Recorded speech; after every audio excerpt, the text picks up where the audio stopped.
should actually give all of you a hand for hanging on all day until the very, very end. So yes. I hope to have the same amount of energy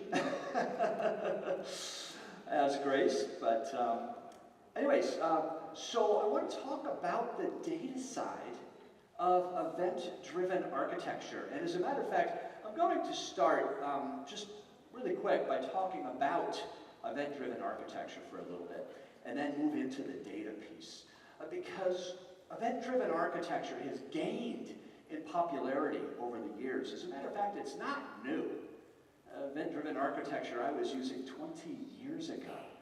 But it has gone through a very interesting, well, hype curve of people getting excited about it, and not so excited, then excited, not so excited.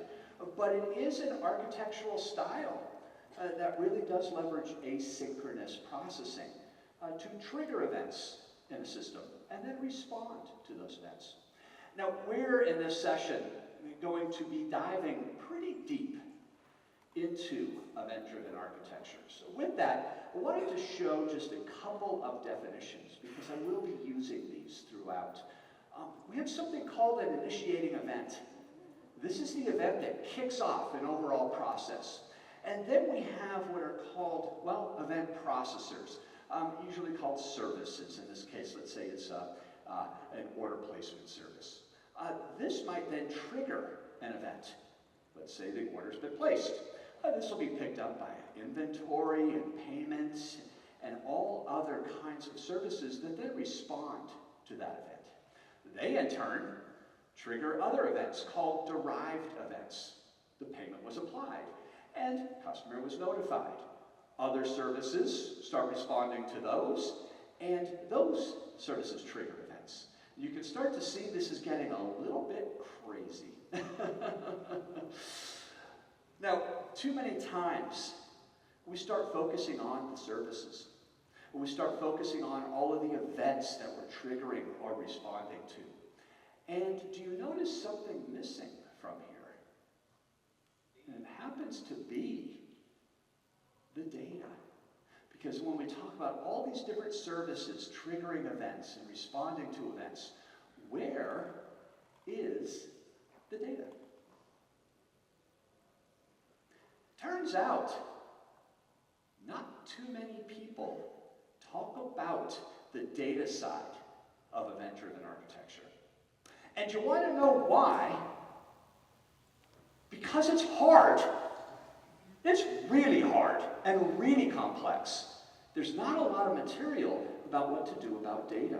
And that's what I'm going to show you in this session. I'm going to show you different ways of actually dealing with the data side of event-driven architecture. Before we do that, though, let's make sure we fully appreciate and understand this architecture style. Because I want to talk about events and messages. I'm going to be talking about both in this session.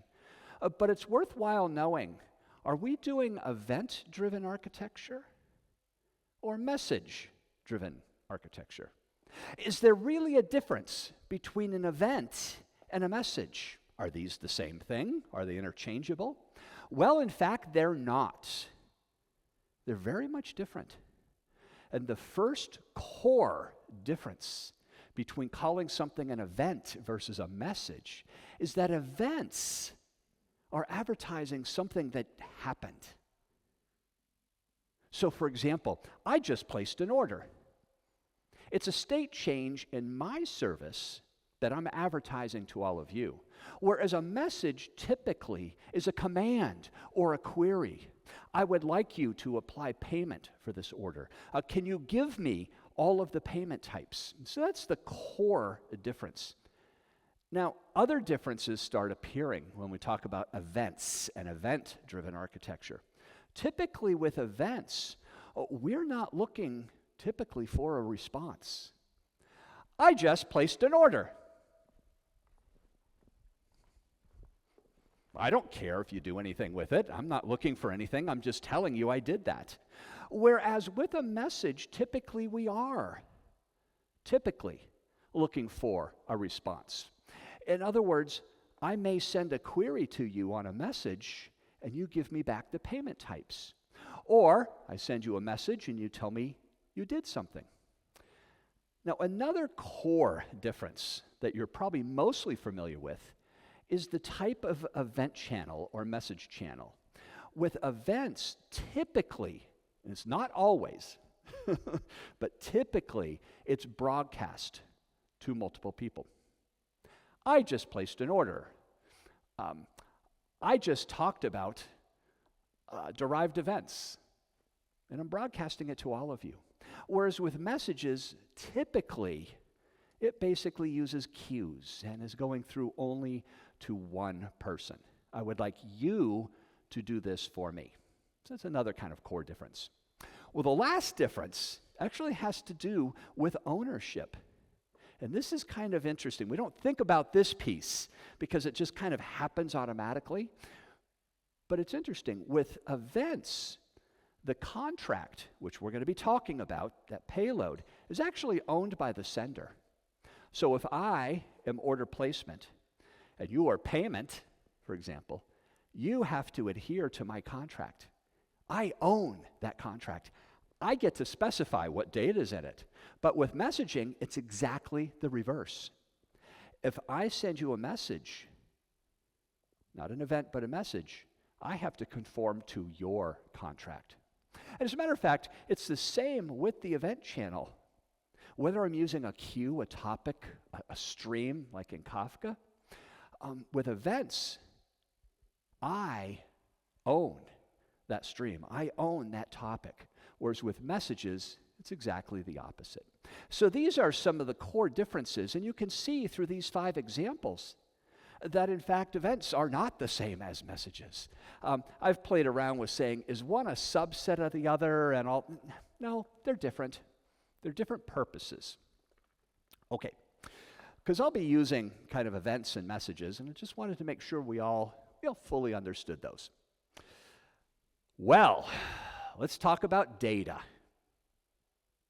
But before we launch into the data topologies and all the implications of those, let's talk about a different kind of data, because this influences when we talk to the database and also the type of topology, and that's the contract patterns. Have you ever had this question, or have you ever wondered, how should I pass data in an event or even a message?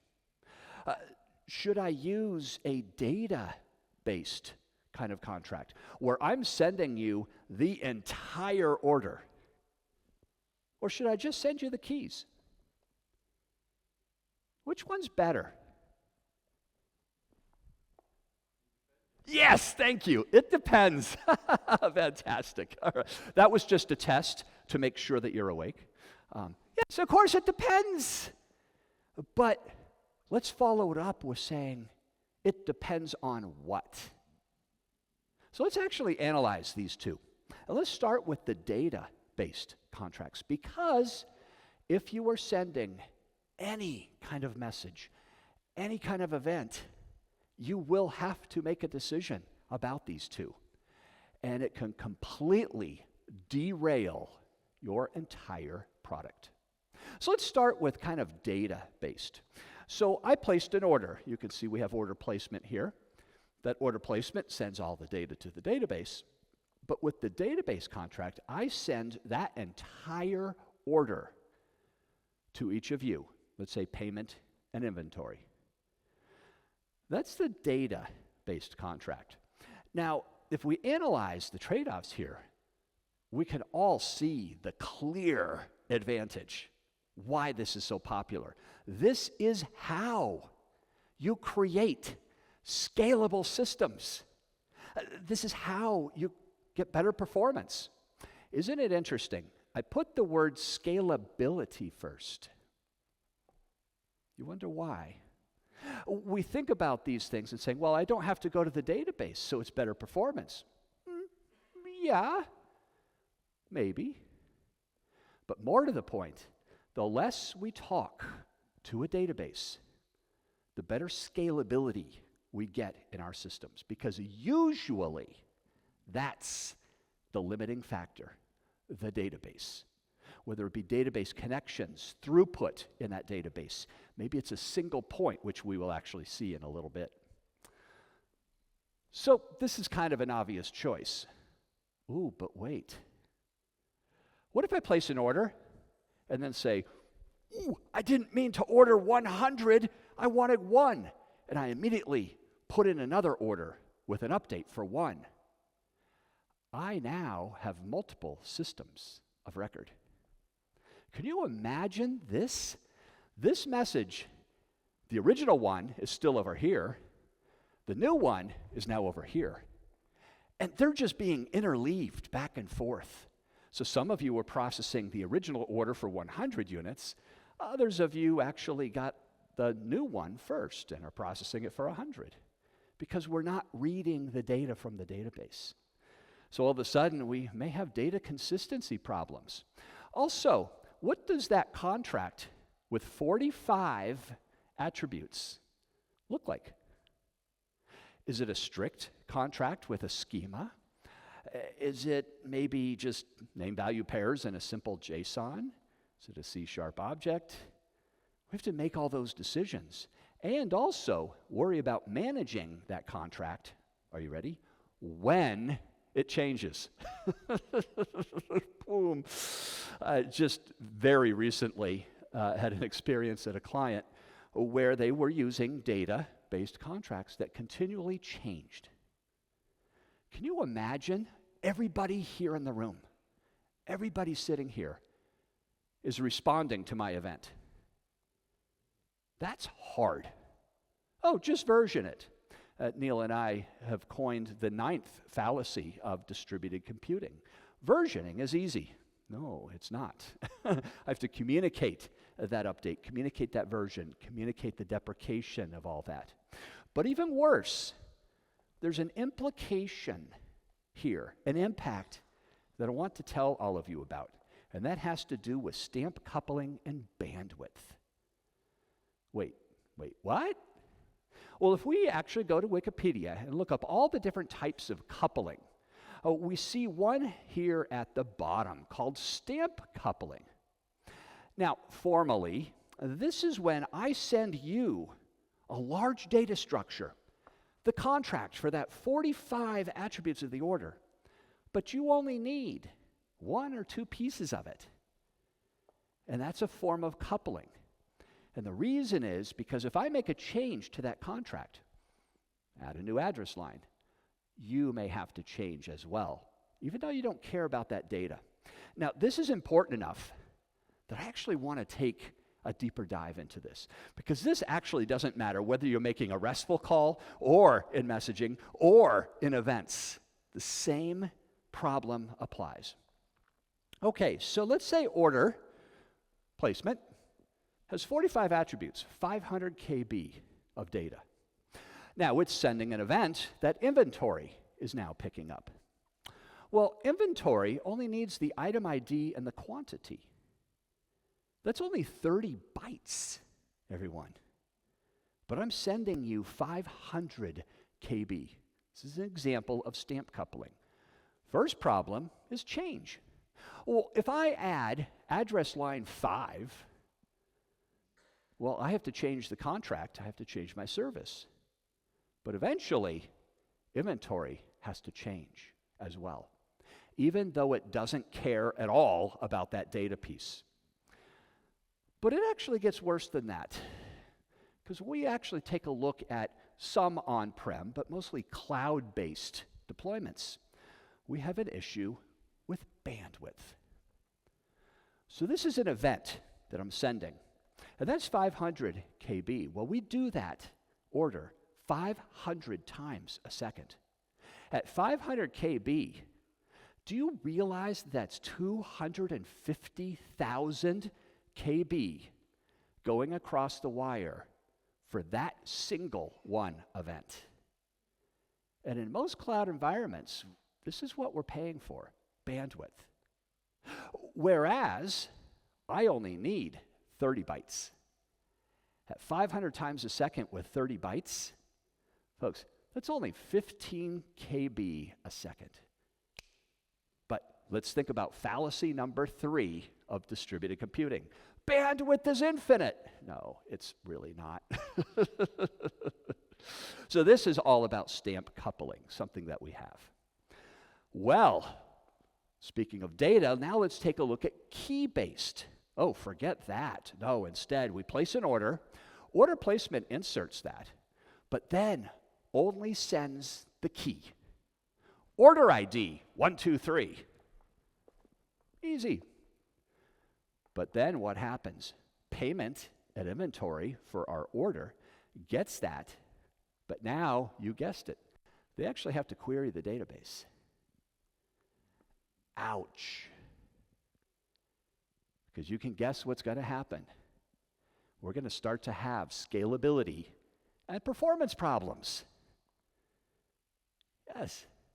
But, true, but guess what? We have a single system of record. No matter how much that original event changes, we are all grabbing that data from inventory. So we get, or from the database. So we actually get better data consistency. Oh, I don't have to worry about the stamp coupling, bandwidth.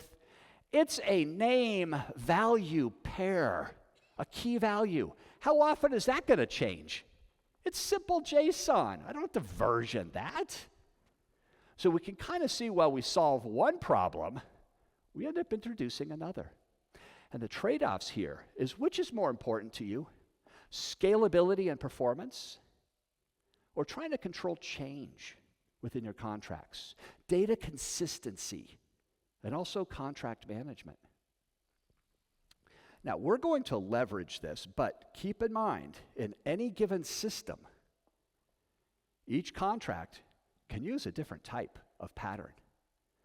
Oh, maybe the communication between you and I, right over here, has to be highly scalable.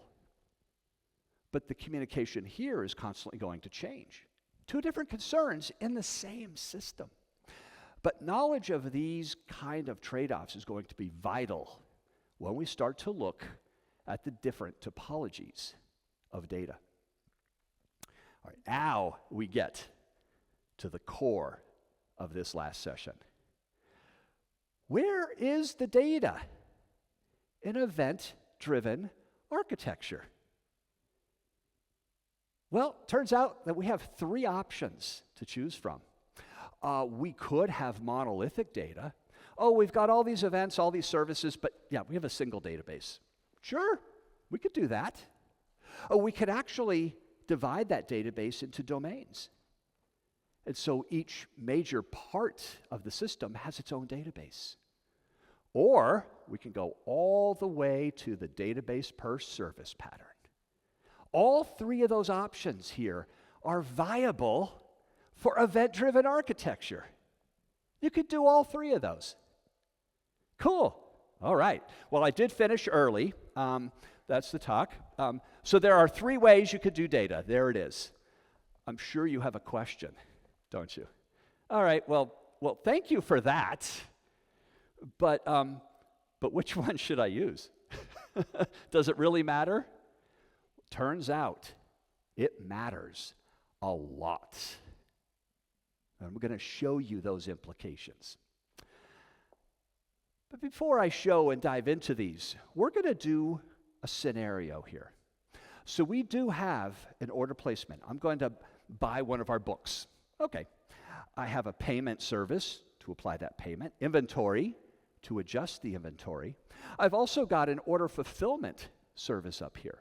Now, that does the traditional pick and pack. They pull the book off the shelf, they're going to package it up nice and neat, and then I've got a shipping service to send it to you.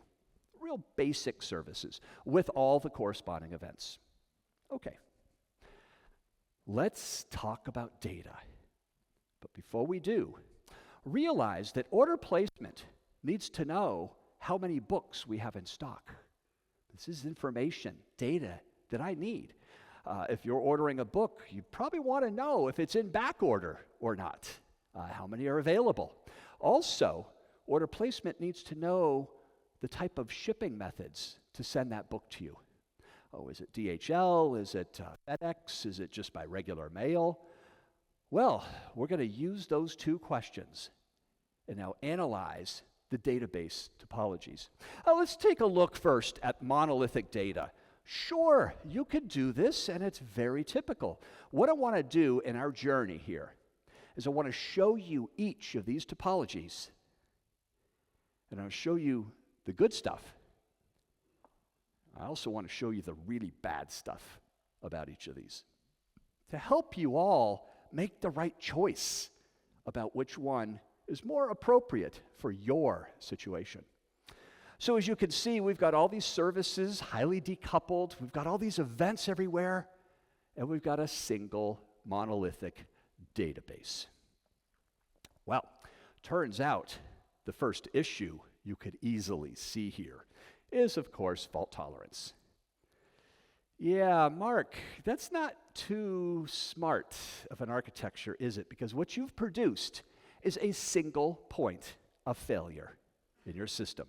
I mean, if that database goes down, all of our highly decoupled infrastructure, all of our services, doesn't matter, none of them are operational. So that's the first thing we see. The second problem you might observe is scalability. Now, this one becomes even more serious because one of the reasons that we use event-driven architecture is for highly scalable systems. And we get all excited about the fact that we can auto-scale all of these services. I mean, these just run in Kubernetes or anything that says, oh, need more of these, need more of these. And in any kind of system like this, we always forget about the scalability of the data. Can it keep up with that kind of load? And if it can't, well, we're back to ground zero. Nothing works. What about changes? That's another issue with the monolithic data. Because if I make a change, the structural change to a piece of data, one of the tables or a row or a document, oh boy, I may have to possibly change all of you. Wait a minute. No. This is a highly decoupled architecture. Everything's decoupled from one another, yet we're all coupled to that data. And then finally, we have what's called a single architectural quantum. Now, an architectural quantum, think about it as a portion of the system. It's the smallest possible unit, like in physics, that can exist in your system. That includes the user interface, any API gateways, maybe a database, the services certainly, a broker, all this kind of stuff. Can we carve our system into separately deployed pieces? The answer here is no, because that database is tying everything together. It's a single unit of software. But all of a sudden, okay, I have a feeling I convinced all of you, don't do that. I probably should have had the moth fly through here. I'll add that next time. But hold on, though. Because, well, that looks bad. Let's actually think about our requests. What does order placement need to know? How many books do I have in stock? What does it do? That service. Oh, queries the database. Gets the number of books. That works perfectly fine. Services are still all decoupled. What are the shipping options available? I don't know, go query it. I query the database, I get those. Perfectly fine. So we can see there is a trade-off here. And as a matter of fact, let's summarize that trade-off. So here, we are highly decoupled. As a matter of fact, there's no inter-service calls that we need. I send you a message, I send you an event. If I need data, I go query it. And if we look at all these things about availability, scalability, change control, architectural quantum, we can see, whoops, it's kind of bad. But what do you see that's good? Decoupled services. All right. So while the operational characteristics are kind of thumbs down, the fact that these services don't need to communicate with each other ever is actually a thumbs up. Okay, so keep that in mind, because now we're going to take a look at another kind of pattern. And this is the domain data. Now notice what we've done here. We have taken our monolithic single database and we broke it up into various domains. Our order fulfillment and shipping has its own database. When we place an order and pay for it and adjust inventory, that has its own database. Well, let's take a look, because we have better fault tolerance now. If that database goes down over here, well, sure, those services are inoperational. They won't work, but the rest of the system is running just fine. So we do get better fault tolerance. But what about the scalability piece? As we start to scale out all of these different services, what happens to the data? Well, sort of a cautionary tale. I think it will keep up. It will keep up better than if it's one database for all of you services trying to access me as you're scaling. So better scalability. Well, what about change control? We actually get better change control. Because if I make a change right here to the structure, I'm only impacting those services in my domain, no one else. So it does better isolation of that change control piece. And the architectural quantum, because everything is asynchronous here, I actually now have two architectural quanta. I have one for order processing and one for backend. Now you can get a sense of this important architecture concept. Both of these are independent parts of the system. Neither are dependent on one another. Backend fulfillment and shipping can go completely down, and we're still processing orders. Not dependent on that at all, because I'm sending you asynchronously an event. Cool. Well, this looks a lot better, doesn't it? Or does it? Oh, wait a minute. So I do have separate quanta, but how many books do I have in stock? Well, that's in my data. I can go query the database. But that works well. But what are the shipping options available for this particular customer?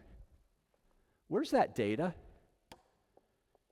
It's in another quantum. It's in another domain. And guess what that means? In order to get that data, I actually have to ask this service. You can start to see what's happening. We are now starting to synchronously couple services in a highly decoupled architecture style. Ouch. So, if we summarize domain data, we can start to see, well, if we don't have any inter-service calls, we may not need any, that we actually are increasing our operational characteristics. We have high service coupling. But wait, because now we have the possibility of needing to do inter-service calls. And if we need to do that, which is pretty typical, you can start to see what happens. We are not solving anything. We're going back towards that monolithic data. We will impact things like availability, scalability, responsiveness, the quantum. All of these things start now being impacted. Not sure if I like that or not. Well, let's go and look at the last one, dedicated data. Now, this is very similar to the microservices architecture style. As a matter of fact, a lot of times we call this event-driven microservices.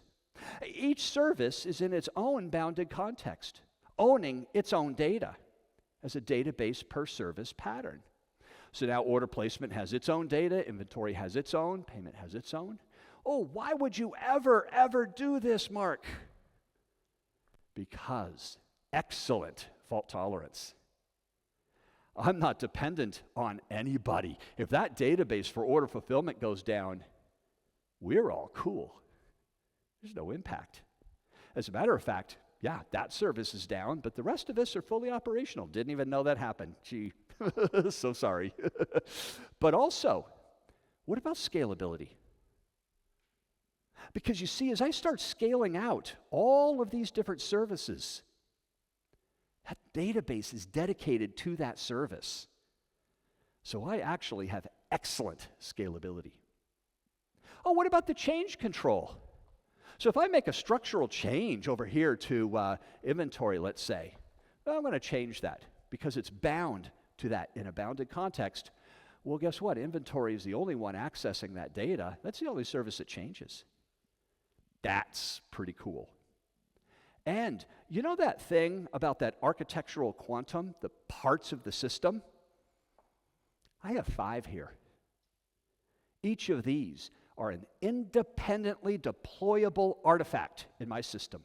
Each of these live independent from everybody else without any dependencies data-wise. Wow, well this is perfect. Oops, wait a minute. Hold on. Let's actually query, how many books do we have in stock? Oh, I've got to go talk to the inventory service to get that.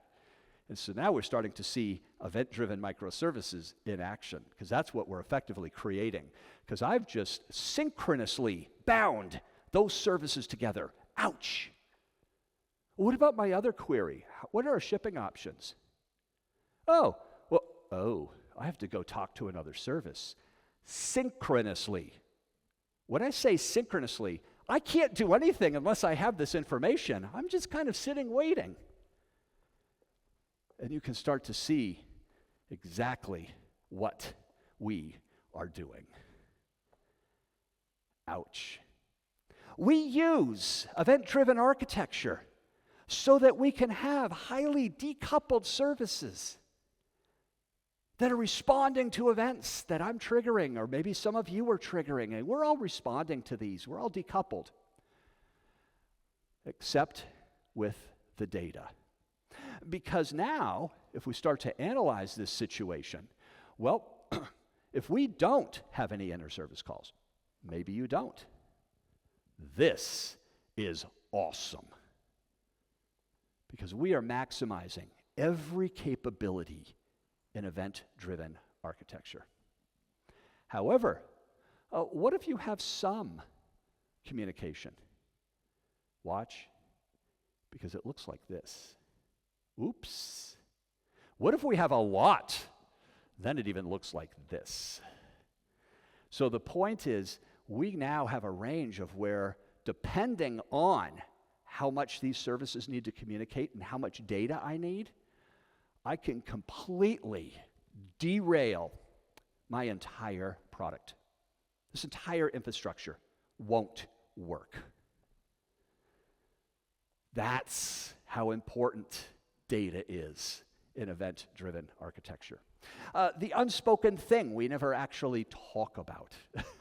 So now we can see, does it really matter much? Yes, it matters a lot. But you can see it depends on our context. And the analysis we do currently of how much communication we really need to get other people's data is all the processing within a domain. Cool. Domain data is great. Everything's highly decoupled. We don't really share data. This is fantastic until you do. So the point of bringing up these 3 options is to say that each one of these have different trade-offs, have different implications.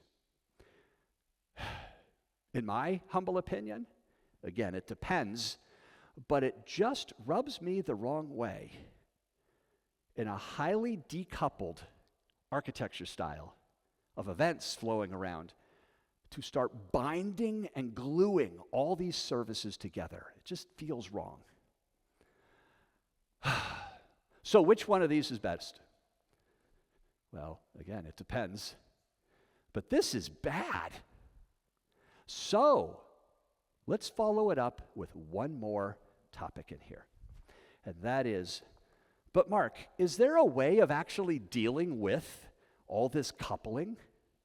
Because we don't want monolithic data. We have to scale. We have changes. This is going to completely bind everything to the data. But we don't like this either. Can you give us other option? Well, no, but I could show you how to address this. And there's two ways we can address this kind of static binding, synchronous binding between these. Okay, so let's focus on order placement and inventory. Order placement needs the inventory counts. I can't go query your data, so I have to ask you for it. We are now coupled between those services. The first option to fix this problem is data replication. Well, why don't I just do this? Here's our inventory, the current inventory, the max, the min, the item ID. Well, you know what I'm going to do in order placement? I'm going to change my table to basically create my own inventory table. And I'm going to call it _rep for replication. That tells me this table's a replica of some other table out there. But then I have to keep these in sync. Ugh. You know, nothing's ever easy, is it? I thought we were almost done with this session, but no, we're not. So let's fix this. Well, there's two ways we can actually address this problem. The first way is this. I could use explicit synchronization. This is where messaging comes in. So I have a queue, which is bound to me, inventory. Whenever I make a change to inventory right here, so I update the inventory, maybe decrement it because you bought a book or something like that. Well, of course, I send out the event, inventory's been updated, but I publish a message or send a message to a queue. Order placement, all of those instances, is listening on that queue, picks it up, and now we're in sync. True, this is eventually consistent, but I have decoupled these services. I have no dependency whatsoever on inventory service. Oh, that can go down all it wants to. Am I going to have the right inventory? No, maybe not. But if it's down, it can't update it. So actually, yes, I would. That got a little confusing. Welcome to the world of bounded contexts. But there's another way we can do this, and that is implicit synchronization. Because we are event-driven architecture. We don't need no stinking queue. Because what does inventory do? If it updates inventory in an event-driven architecture, it sends an event. There's nothing to say that I, as order placement, can't subscribe to that event. Inventory was updated, I'll subscribe. There's no additional infrastructure, and I decrement inventory based on that update. So two ways we can approach this particular problem. Okay. Well, that's one way of doing it. I hate replicating data, so is there another way? Sure there is, but before we do that, what are the trade-offs here? This is great. I'm not dependent on anybody. I got great performance, great scalability, great fault tolerance. All of these things are maximized because I'm not dependent on inventory. I've got good service decoupling. Wow, that's pretty good. Good luck synchronizing the data. Yes, you likely will have data synchronization issues. We have to build that in, either explicit or implicit. Also, what if I change the schema of that? Oh, yeah, so we are kind of coupled, aren't we? Yeah, still not fully decoupled. I could change the data. And now we're talking about that bidirectional database stuff we talked about. Oh, don't, please, no. That's the moth that kind of comes through here, yes. So there are some trade-offs. Here's another option, in-memory replicated caching. Another way to address this binding, synchronous coupling of services in EDA, event-driven architecture, when it occurs. So inventory has an updatable in-memory cache.